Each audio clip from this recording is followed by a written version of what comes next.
Организатори нема, терористи според судот и обвинителството се уште има. 8 години по собраниските случувања од 27 април обвинението за оние кои наводно го организирале целиот настан падна во вода, како неосновано, а наводните извршители се уште се во затвор со казни повисоки од убици. Обвинителството за организиран криминал призна дека немало основ за кривичен прогон бидејќи не се почитувал законот за амнестија за настаните од 27 април, кој веќе бил во сила. Бранителите на осудените, така наречени извршители, и во текот на судскиот процес, но и денес посочуваат на бројни апсурдни ситуации во постапката. Постојано се потенцира дека правната квалификација терористичко загрозување на уставниот поредок за настаните од 27 април не можеше и не смееше да се наметне.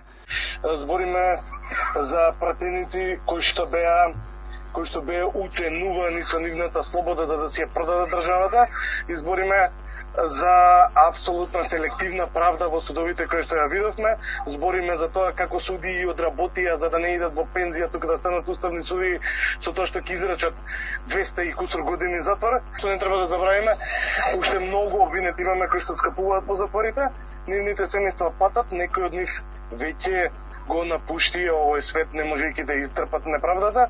Пешевски, кој е адвокат на осудениот Горан Ангелов Ќосето, вели дека тие луѓе кои гнијат во затворите не се терористи и треба да бидат пуштени на слобода. Ако имало пратеници кои што се уценети, нека се повикаат на службени разговори. Нека се каже дали биле уценети, нека дадат исказ кој што не смее да биде лажен, па нека се отвори постапка против оној кој што ги уценил. Нека се отвори постапка и да се види како одредени судии напредувале понатаму во кариерата. Нека се отвори постапка и нека се види дали на легален и законит начин е избран председател на собрание, па ако не е, сите одлуки кои што тоа собрание понатаму ги донело, треба да бидат предмет на ревидирање. И најголемиот апел, пуштете ги луѓето на слобода. По 8 години поминати во затвор, пред речиси 3 месеци, почина осудениот Игор Јук, во моментот кога бил на прекин од издржување на затворската казна поради нарушено здравје. Јук починал од срцев удар дома со семејството. Во изминатиот период дел од 17-мината осудени повеќе пати јавно побараа преквалификација на делото, односно да одговараат за она што навистина го сториле, а тоа не е терористичко загрозување на уставниот поредок. Се што сторимо од патриотски причини. Иако е терорист, човек што се сака државата, човек што ратува од 2001-та, бе во овоите, и многу други работи сум бил за државата.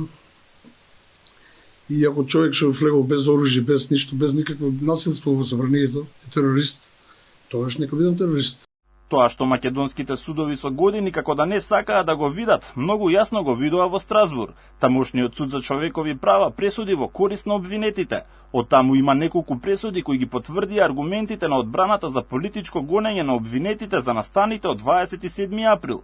И не само Страсбур, туку и шведскиот суд е со став дека осудените од 27 април се политички затвореници. Тамошниот врховен суд не го испорача Дејан Давидовски Дешо, иако тогашните македонски власти го бараа тоа, со образложение дека наместо за протест обвинетите се гонат за тероризам.